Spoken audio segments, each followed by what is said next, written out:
আর শিক্ষামন্ত্রীটা আমাদের কাছে বড় দুর্ভাগ্যের। শিক্ষার আমি কোনো অগ্রগতি বাঁকুড়ায় দেখতে পেলাম না।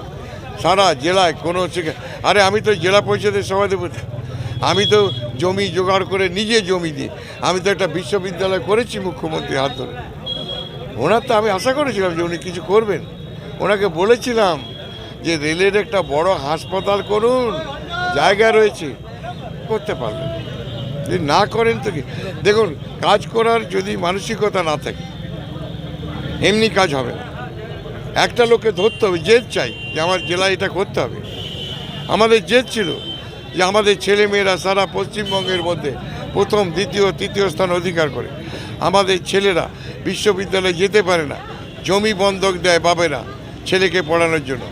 আমার জেলায় বিশ্ববিদ্যালয় চাই। আমরা পেয়েছি, জমি জট ছিল, জমি পাচ্ছিলাম না, আমি জমি দিয়েছি বিশ্ববিদ্যালয়ের জন্য।